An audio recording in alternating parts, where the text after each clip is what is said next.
كثيرا ونساء واتقوا الله الذي تساءلون به والأرحام إن الله كان عليكم رقيبا يا أيها الذين آمنوا اتقوا الله وقولوا قولا سديدا يصلح لكم أعمالكم ويغفر لكم ذنوبكم ومن يطع الله ورسوله فقد فاز فوزا عظيما أما بعد فإن أصدق الحديث كتاب الله وخير الهدي هدي محمد صلى الله عليه وسلم وشر الأمور محدثاتها وكل محدثة بدعة وكل بدعة ضلالة وكل ضلالة في النار.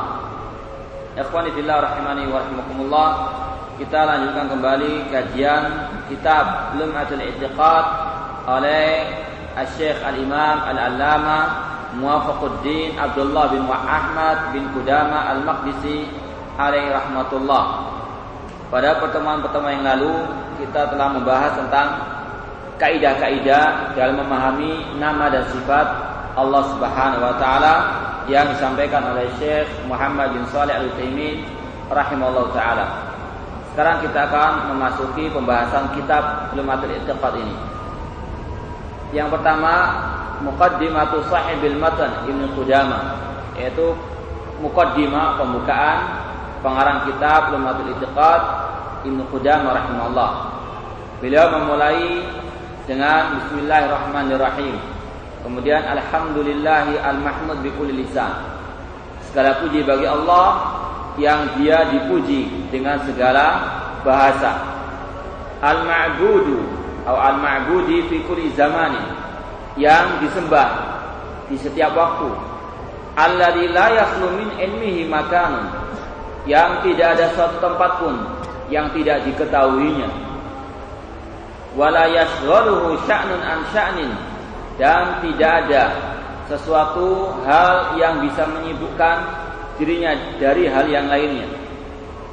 Jalla 'anil asbahi wal andad, Dia maha mulia, maha suci dari yang menyerupainya, dari yang menandinginya.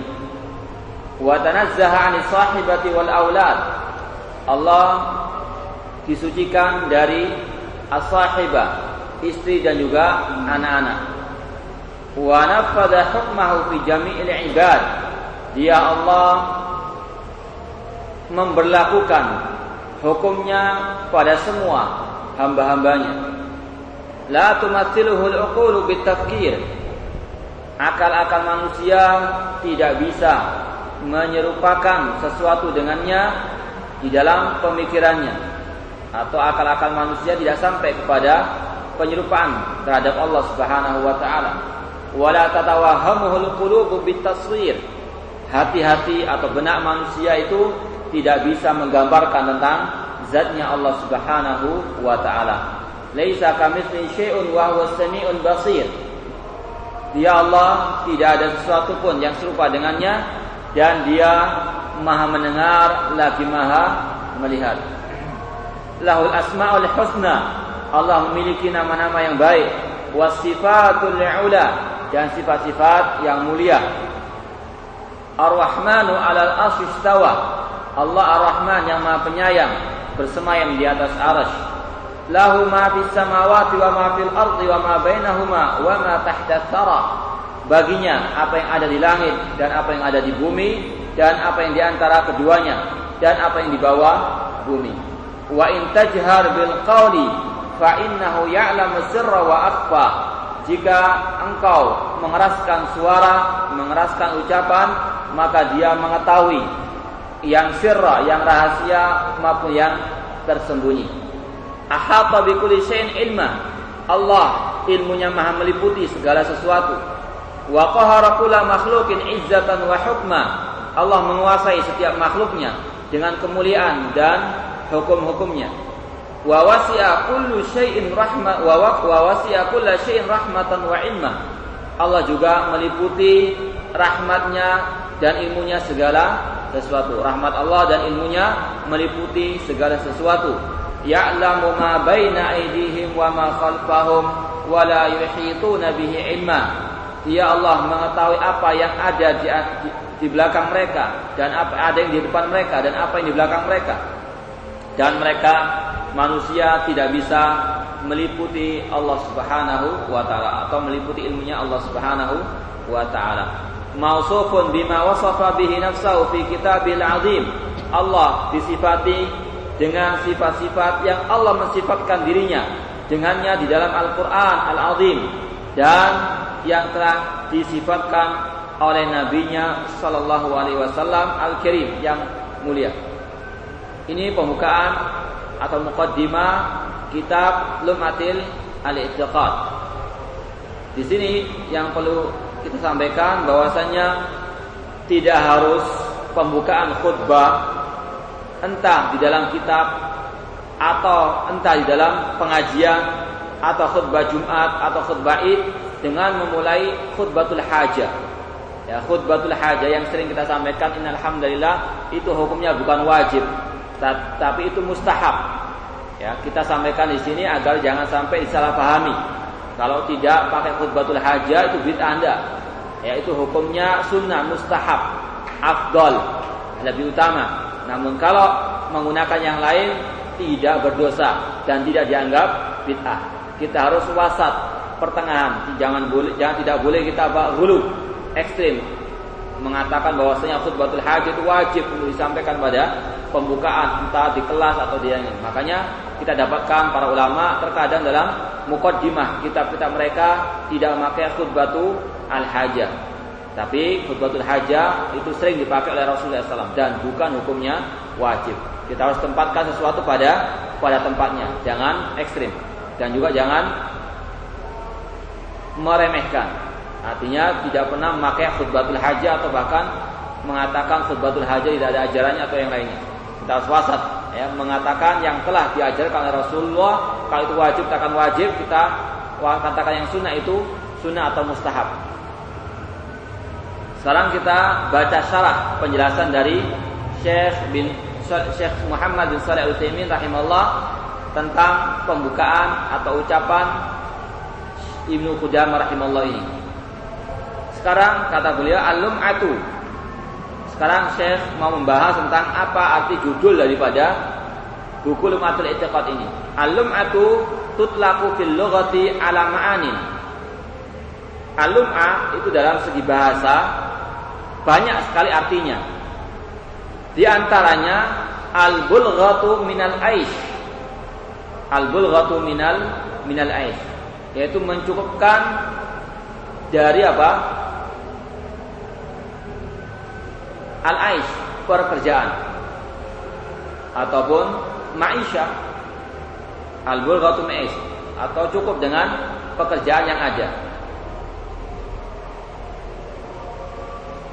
Ini sebagaimana yang tercantum dalam ucapan Imam Syafi'i rahimahullah ta'ala pada bait syair beliau yang menjelaskan tentang faktor yang dapat menghasilkan ilmu. Beliau mengatakan lantana ya akhi lantana lil ilma illa bisittatin sa'unbika an bayaniha an bitafsiliha bibayani. Wahai saudaraku, engkau tidak akan mungkin mendapatkan ilmu kecuali dengan 6 hal. Dan aku akan menjelaskannya secara terperinci. Ya akhi lan tanal ilma illa bisittatin sa'unbika an tafsiliha bibayani. Zaka'un wa hirsun wa ijtihadun wa bulghatun.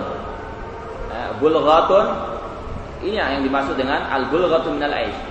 Kata Imam Syafi'i ada 6 faktor yang dapat mendapatkan ilmu agama, yaitu zakat, kecerdasan, hirsun, semangat, ijtihadun, kesungguhan, wa bulghah. Bulghah itu artinya cukup dengan apa yang dia dapati. Artinya tidak berlebihan dalam mencari penghasilan, ya, dalam menuntut ilmu agama. Kalau dia sudah mendapatkan penghasilan, ya, dia mengkonsentrasikan diri, memfokuskan dirinya untuk menuntut ilmu agama, ya. Tidak disibukkan dengan kesibukan-kesibukan yang lainnya daripada menuntut ilmu agama. Itu diantara syarat orang mendapatkan ilmu agama kata Imam Syafi'i. Kecerdasan, semangat, kesungguhan dan bulghah. Artinya kalau sudah bisa makan sehari-harinya cukup sudah, kemudian dia konsentrasikan untuk menuntut ilmu, tidak mencari tambahan pekerjaan, tambahan penghasilan yang dapat menyibukkan dirinya dari menuntut ilmu. Kemudian suhbat ustadi wa tuluz zamani, banyak dekat dengan ustaz, artinya menuntut ilmu dengan seorang ustaz, seorang syekh, seorang imam, dan juga tuluz zamani, menuntut ilmu itu panjang waktunya. Ini 6 faktor kata Imam Syafi'i yang bisa mendukung seorang mendapatkan ilmu ini. Intinya yang kita bahas di sini adalah kata-kata bulghatun. Al-lum'atu artinya al-bulghatu minal aish, mencukupkan dari penghasilan yang sudah ada, atau cukup dengan penghasilan yang sudah ada, tidak berlebih-lebihan. Wa hadzal ma'na ansabu ma'nan li mawdu'i hadzal kitab. Kata Syekh Muhammad bin Shalih Al-Utsaimin, bahwasanya makna inilah yang paling cocok untuk menjelaskan arti daripada judul kitab ini, yaitu lum'ah. Apa artinya? Fa ma'na lum'atil i'tiqad huna, maka arti lum'atul i'tiqad al-bulghatu min al-i'tiqad as-sahih al-mutabiq li madhhabis salaf ridwanullahi alaihim. Artinya mencukupkan diri dengan akidah yang sahih, yang sesuai dengan madhab salaf radhiyallahu taala anhum atau ridwanullahi alaihim. Jadi lum'atul i'tiqad artinya mencukupkan diri dengan akidah yang sahih, yang sesuai dengan mazhab salaf. Karena akidah harus bersumber dari akidah salafus saleh. Fa in amanu bimithli ma amantum bihi faqad ihtadaw. Jika mereka beriman seperti imannya kalian wahai sahabat, wahai kalian salaf, maka sungguh mereka akan mendapatkan petunjuk. Petunjuk itu ada pada ajarannya salafus as-saleh, terutama dalam masalah al-aqidah. Sedangkan arti al-i'tiqad, lum'atul i'tiqad, apa arti al-i'tiqad? Al-hukmu adh-dhihni al-jazimu fa in tabaqa al-waqi' fa sahihun wa illa fa fasidun. Al-i'tiqad, kalau kita mau enaknya memaknainya dengan keyakinan, al-hukmu adh-dhihni, yaitu hukum dhihni atau apa yang dihukumi oleh benak kita yang kuat. Itu artinya al-i'tiqad. Ya, kalau kita simpulkan artinya keyakinan. Fa in tabaqal waqi', jika sesuai dengan waqi', kenyataan yang ada, fakta yang ada, maka itu dinamakan i'tiqad sahih. Wa illa, jika tidak sesuai dengan fakta, maka disebut i'tiqad, keyakinan yang batil. Misalnya saja keyakinan orang-orang musyrikin bahwasanya wali yang telah mati bisa mendatangkan manfaat ataupun madarat. Ini tidak sesuai dengan waqi'. Kenapa? Karena Al-Quran telah membatalkan keyakinan mereka tersebut. Maka dikatakan keyakinan mereka itu i'tiqad fasid. I'tiqad yang apa? Yang rusak, yang batil, yang keliru. Namun keyakinan bahwasanya Allah bersemayam di atas arsy, ini adalah i'tiqad yang sahih. Karena apa? Sesuai dengan waqi'. Dari mana kita tahu? Dari Al-Quran. Karena Al-Quran tahu fakta yang ada. Demikian juga bahwasanya Allah lah satu-satunya yang dapat mendatangkan manfaat ataupun madarat. Dari mana kita tahu? Dari Al-Quran dan sunnah yang as-sahihah. Ini tentang arti daripada judul buku Lum'atul I'tiqad. Lum'atul I'tiqad artinya mencukupkan diri dengan akidah yang sahihah, dengan keyakinan yang sahih, yang sesuai dengan mazhab salaf. Sekarang Syekh Muhammad bin Shalih Al-Utsaimin membahas tentang ucapan Ibnu Qudamah dalam muqaddimahnya ini. Ma tadammanathu khutbatul kitab. Apa yang terkandung dalam khutbah kitab Lum'atul I'tiqad ini. Tadammanat khutbatul muallif fi hadzal kitab ma ya'ti. Khutbah pembukaan muallif pengarang buku ini mencakup beberapa hal. Yang mana? Yang pertama, al-bada'atu bil basmalah. Pengarang buku ini memulai muqaddimah kitabnya dengan al-basmalah. Kenapa? Ittida'an bi kitabillahil azim wa ittiba'an li sunnati Rasulullah sallallahu alaihi wasallam. Dalam rangka mengikuti Al-Qur'an. Karena Al-Qur'an dimulai dengan basmalah. Al-Fatihah misalnya dimulai dengan kata-kata Bismillahirrahmanirrahim. Meskipun yang rajih bahwasanya pendapat ulama yang mengatakan Bismillahirrahmanirrahim itu bukan termasuk ayat dari surat Al-Fatihah, tapi itu hanya sebagai pembukaan saja. Sebagaimana surah Al-Baqarah dimulai dengan apa? Basmalah. Meskipun basmalah tersebut bukan bagian dari surat Al-Baqarah dan lain seterusnya. Basmalah bukan bagian dari Al-Fatihah, tapi dia hanya sebagai pembukaan saja. Kemudian juga kenapa beliau memulai bukunya ini dengan basmalah? Ittiba'an li sunnati Rasulillah, mengikuti sunnahnya Rasul sallallahu alaihi wasallam. Bahwasanya Rasul SAW ketika beliau mengirim surat-surat kepada raja-raja Heraklius, kemudian raja Persia atau Rom, beliau selalu mulainya dengan basmalah, ya, Bismillahirrahmanirrahim.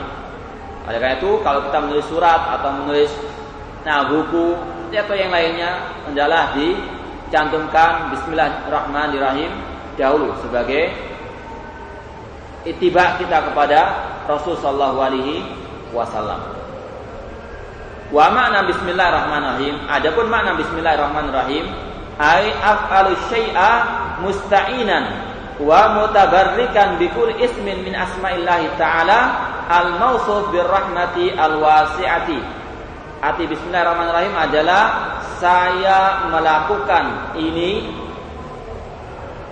dengan meminta pertolongan dan meminta barokah dengan nama-nama Allah Subhanahu wa taala yang disifati dengan Ar-Rahman, rahmat Allah yang wasi'ah, yang luas. Ya, kalau kita lihat dalam istilah nahwu, huruf ba itu banyak fungsinya. Ya. Masalan, qata'tul lahma bisikin, saya memotong daging dengan sikin. Ba di sini lil isti'anah, untuk apa? Pertolongan. Demikian juga Bismillahirrahmanirrahim. Setiap kali kita melakukan suatu pekerjaan, kita mulai Bismillahirrahmanirrahim. Di antara maknanya adalah kita memohon pertolongan, ya, kepada Allah Subhanahu wa taala untuk memudahkan kita dalam melaksanakan perbuatan atau pekerjaan kita. Selalu makna Bismillahirrahmanirrahim itu seperti itu. Ya, kita memulai pekerjaan dengan isti'anah minallahi taala. Af'alu syai', aku melakukan segala sesuatu dengan meminta pertolongan dan berkah dengan nama Allah yang disifati dengan Ar-Rahman, yang maha kasih sayang, yang rahmat Allah itu luas sekali. Ini mana Bismillah, Bismi Allah Ar-Rahman Ar-Rahim. Sekarang Allah itu sendiri maknanya adalah lafzul jalalah, artinya al-ma'lu, dari kata-kata al-ilah. Al-ma'lu ay al-ma'bud, yang disembah. Nah, ini sebagaimana yang dikatakan oleh Abdullah bin Abbas radhiyallahu anhuma, Allah artinya al-mustahiqul ibadah, adalah zat yang berhak untuk disembah, tidak ada sekutu baginya. Hubban wa ta'ziman, dengan penuh kecintaan dan pengagungan. Wa ta'alluhan wa syauqan, dan dengan penuh syauqan, kerinduan. Ini adalah termasuk cara seorang beribadah kepada Allah Subhanahu wa taala. Beribadah kepada Allah dengan al-hub, kecintaan dan pengagungan, wa ta'alluhan, taqarruban ilallah, mendekatkan diri kepada Allah, wa syauqan, mengharapkan keridhaan Allah, merindukan wajah Allah Subhanahu wa taala. Artinya Allah adalah al-ma'luh. Makanya la ilaha illallah artinya la ma'budah. Karena al-ilah itu artinya ma'bud, bukan roh. Maka salah kalau ada orang mengartikan la ilaha illallah artinya tidak ada Tuhan selain Allah. Karena dalam segi bahasa sendiri, al-ilah, yang mana kata-kata lafzul jalalah diambil dari kata-kata al-ilah. Sedangkan ilah sendiri itu maknanya al-ma'lu, ay al-ma'bud, yang disembah, bukan al-khaliq, bukan pencipta, bukan ar-rabb, pengatur. Maka kalau kita mengartikan la ilaha illallah harus dengan la ma'budu bihaqqin illallah, tidak ada yang berhak disembah dengan benar kecuali Allah, bukan tidak ada Tuhan selain Allah. Ini arti yang salah dan sangat salah sekali. Kemudian arti Ar-Rahman, dzurrahmatil wasi'ah, yang memiliki rahmat yang luas, itu artinya Ar-Rahman. Sedangkan Ar-Rahim artinya al-musil rahmatahu man syaa min khalqihi, yaitu dia memberikan rahmatnya ini kepada siapa yang dia kehendaki dari makhluk-makhluknya. Al-musil rahmatahu man syaa min khalqihi, zat yang menyampaikan, yang memberikan rahmatnya ini kepada siapa yang dia kehendaki. Lalu apa beda antara Ar-Rahman dan Ar-Rahim? Maka dikatakan di sini fal farqu bainar rahman war rahim annal awwal bi'tibari kaunir rahmati wasfan lahu. Adapun Ar-Rahman itu adalah sifat, ya. Bahwasanya rahmat Allah itu wasi' luas. Wasani bi'tibariha fi'lan. Adapun Ar-Rahim itu dilihat dari segi fi'lan, dari segi bahwasanya Allah yang memberikan rahmat tersebut. Jadi rahmat Ar-Rahman itu merupakan sifat atau dikatakan sifat rahmat, dari kata Ar-Rahman itu merupakan sifat Allah. Adapun Ar-Rahim adalah perbuatannya Allah Subhanahu wa taala. Allah memiliki sifat yang luas. Itu kata-kata terkandung dalam kata-kata Ar-Rahman. Sedangkan kalau Allah memberikan rahmatnya kepada hamba-hambanya, ini termasuk dalam kategori kata Ar-Rahim. Jadi Ar-Rahman dilihat dari sifatnya, sedangkan Ar-Rahim dilihat dari fi'il perbuatannya Allah Subhanahu wa taala. Bi'tibariha fi'lan lahu yusiluha man syaa min khalqihi. Karena Ar-Rahim inilah yang menyampaikan rahmat Allah kepada hamba-hambanya. Makanya kita dapatkan dalam sebagian ayat Al-Quran, kalau Allah memberikan rahmatnya itu pakai kata-kata Ar-Rahim, bukan Ar-Rahman. Di antaranya dalam, kalau tidak salah, surat An-Nisa, wa kana bil mu'minina, atau dalam surat Al-Ahzab, wa kana bil mu'minina rahimah, atau wa kana bihim rahimah. Dan Allah itu kepada orang yang beriman rahimah. Pakai kata-kata apa? Ar-Rahim. Sebagai bentuk fi'il, perbuatan Allah menyampaikan rahmatnya kepada, atau Allah memberikan rahmatnya kepada orang-orang yang beriman. Sekali lagi, perbedaan yang pertama ini adalah kalau Ar-Rahman dilihat dari sisi sifat bagi Allah, sedangkan Ar-Rahim dilihat dari sisi fi'il, perbuatannya Allah Subhanahu wa taala yang menyampaikan, yang memberikan rahmatnya itu kepada hamba-hambanya. Ada lagi yang mengatakan di antara perbedaan antara kata-kata Ar-Rahman dan Ar-Rahim, Ar-Rahman itu umum, mencakup seluruh makhluknya. Entah itu kafir, entah itu mukmin, entah itu ahlussunnah, entah itu al-bid'ah. Allah menyayangi mereka. Dengan apa Allah menyayangi mereka? Dengan memberinya mereka rezeki, memberi mereka kehidupan. Ini termasuk rahmat Allah. Ya. Orang kafir merahmati anaknya, menyayangi anaknya. Ini termasuk asar, pengaruh daripada nama Allah Ar-Rahman. Adapun Ar-Rahim ini khusus bagi orang-orang yang beriman. Allah menyayangi mereka. Dengan apa? Dengan Allah memberikan hidayah, mereka masuk apa? Islam. Dengan memberikan hidayah mereka memeluk Islam dan memasukkan mereka ke dalam surganya kelak. Ya, Ar-Rahim ini khusus bagi orang beriman. Makanya di antara dalilnya tadi, wa kana bil mu'minina rahimah, dan Allah terhadap orang yang beriman. Pakai kata-kata apa? Ar-Rahim, bukan apa? Ar-Rahman. Ini perbedaan yang kedua, bahwasanya Ar-Rahman itu umum bagi siapa saja dari makhluk-makhluk Allah, entah yang mukmin, entah yang kafir, apa yang lainnya. Adapun Ar-Rahim khusus bagi orang beriman. Yang kedua, as-sana 'alallahi bil hamdi. Yang kedua di antara hal yang terkandung dalam khutbah mu'allif adalah as-sana 'alallah, pujian kepada Allah dengan alhamdu. Alhamdu itu kalau kita lihat tafsir para ulama dalam kitab tafsir itu dibahas alif lam itu apa. Disebutkan alif lam itu lil istighraq. Lil istighraq itu artinya mencakup segala sesuatu pujian. Makanya kata-katakan segala puji bagi Allah.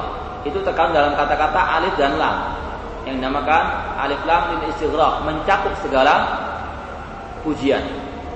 Dan alhamdulillah ini hanya khusus bagi Allah. Tidak boleh kita mengatakan ahmaduka, tidak boleh. Kita mengatakan kalau kita mau memuji seseorang, kita pakai apa? Usni alaika atau amdahuka. Ya. Tapi kalau ahmaduka tidak boleh, karena hamdu ini hanya khusus bagi Allah semata. Asana 'ala Allah bil hamdi. Wal hamdu dzikru awsafil mahmud al kamilah wa af'alihi al hamidah ma'al mahabbatillah wa ta'zim. Apa arti alhamdu dalam segi bahasa Arab? Yaitu menyebutkan sifat-sifat yang dipuji yang maha sempurna. Oleh karena itulah kita katakan tadi, alhamdu ini hanya berlaku bagi Allah. Karena apa? Karena yang memiliki sifat yang sempurna hanyalah Allah saja. Adapun makhluk tidak punya sifat yang sempurna. Sifatnya sebab kekurangan. Alhamdu artinya zikru awsafil mahmud, menyebutkan sifat-sifat yang dipuji yaitu Allah yang sempurna, dan perbuatan-perbuatan Allah yang alhamidah terpuji. Ma'al mahabbah, dengan penuh kecintaan kepadanya dan pengagungan. Ini semuanya adalah haknya Allah Subhanahu wa taala. Alhamdu kulluhu lillah. Yang ketiga, anallaha mahmudun bi kulli lisanin. Allah Subhanahu wa taala dipuji dengan segala bahasa.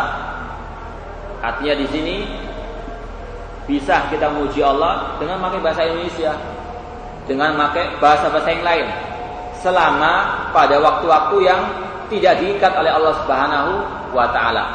Ya, kalau sholat itu ada pujian terhadap Allah, namun harus dengan pakai bahasa Arab. Karena itu ada tuntunan dari Rasulullah SAW.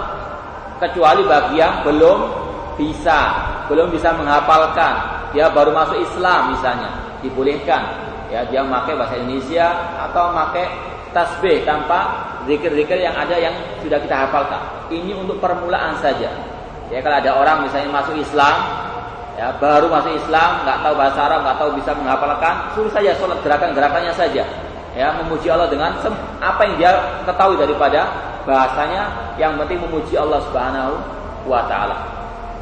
Nah, kemudian diajari bahasa Arab, zikir dengan bahasa Arab. Bahkan pernah suatu saat Syekh Ali bin Hasan ditanya, kalau nggak salah pada waktu beliau di Masjid Al-Akbar, ditanya apakah boleh pada waktu kita sujud itu kita berdoa dengan bahasa Indonesia, karena kita nggak bisa pakai bahasa doa bahasa Arab. Beliau mengatakan dibolehkan. Ya, kalau seorang nggak bisa bahasa Arab kemudian mau berdoa pada waktu sujud, maka dibolehkan, karena memang pada waktu sujud itu di antara waktu yang mustajab orang itu berdoa, dan Allah rahmannya luas, ya tidak dikhususkan bagi yang bisa menghafal dengan bahasa Arab. Itu kata Syekh Ali bin Hasan hafizahullah taala. Ini termasuk apa yang kita bahas, bahwasanya Allah itu dipuji dengan segala lisan. Tapi sekali lagi pada tempat-tempat secara asal, pada tempat-tempat yang di luar yang telah ditemukan oleh Rasulullah sallallahu alaihi wasallam. Wa ma'budin, Allah anallaha mahmudun bi kulli lisan wa ma'budun bi kulli makan, dan Allah itu disembah di setiap tempat. Ini diantara keistimewaan Islam, bahwasanya Allah Subhanahu wa taala disembah di segala tempat. Ini berlainan dengan orang-orang terdahulu, di antaranya orang-orang Nasara. Orang Nasara dahulu tidak diperkenankan melaksanakan sholat kecuali di gereja. Namun Islam membolehkan umatnya untuk melaksanakan sholat di segala tempat, ya kecuali al-qabr wal hammam, kuburan dan kamar mandi. Secara asal dibolehkan, sebagaimana kata Nabi SAW, wa julat liyal ardu tahuran wa masjidah. Diberikan kepadaku keistimewaan, yaitu apa? Bumi ini suci bagiku dan juga sebagai tempat sholat. Orang musafir sholat di bis dibolehkan, sholat di kereta api dibolehkan, di pesawat dibolehkan, sholat di gurun pasir dibolehkan, ya. Kecuali kalau dia mukim, nggak boleh dia sholat di rumah. Kemudian mengatakan wah nggak apa-apa sholat di segala tempat, karena ada nasnya bahwa orang mukim sholat di di masjid. Bagi laki-laki yang mampu terutama, artinya yang tidak sakit, maka wajib di masjid. Jangan beralasan dimanapun boleh. Ya, dibolehkan itu artinya kalau misalnya kita safar, dibolehkan di segala tempat. Artinya Allah disembah di segala tempat. Dan inilah yang disabdakan oleh Nabi SAW, ittaqillaha haitsuma kunta, bertakwalah kepada Allah di mana saja kalian berada, di kantor, di sekolah, di asrama, ya. Bahkan kita mau kamar mandi juga beribadah kepada Allah, berdoa kepada Allah, ya. Keluar dari kamar mandi juga berdoa kepada Allah Subhanahu wa taala, zikir. Semuanya apa? Kita beribadah kepada Allah di segala tempat. Ai mustahiqun wa jaizun an yuhmad bi kulli lughatin wa yu'bad bi kulli buq'atin. Arti daripada anallah mahmudun bi kulli lisan wa ma'budun bi kulli makan, ai mustahiqun, Allah itu berhak dan boleh untuk dipuji dengan segala bahasa. Wa yu'bad, dan disembah di setiap tempat, di segala tempat. Kemudian yang keempat, si'atu ilmillah biqauni la yakhlu min ilmihi makan. Ibnu Qudamah mengatakan la yakhlu min ilmihi makan. Tidak ada suatu tempat pun yang tersembunyi bagi Allah Subhanahu wa taala. La takhfa alaihi khafiyah, tidak ada yang tersembunyi bagi Allah sesuatu apapun. Ilmunya sangat luas. Ya'lamu kha'inatal a'yuni wa ma tukhfis sudur. Allah tahu mata-mata yang khianat dan apa-apa yang disembunyikan oleh hati-hati manusia. Makanya nanti pada hari kiamat apa? Wa husila ma fis sudur, ya, semuanya akan dibongkar oleh Allah, apa yang ada dalam hati manusia. Karena Allah tahu wa ma tukhfis sudur, dan apa yang disembunyikan oleh hati-hati kita dari rasa hasad, dengki atau yang lainnya. Si'atu ilmillah, keluasan ilmu Allah, bikaunihi la yakhlu min ilmihi makan. Tidak ada satu tempat pun yang kosong dari ilmunya Allah Subhanahu wa taala. Wa kamalu qudratihi, dan dari kesempurnaan kekuasaannya. Wa ihatatihi, dan Allah meliputi segala sesuatu. Haitsu la yulhihi amrun an amrin, yang mana suatu perbuatan manusia tidaklah memalingkan Allah dari perbuatan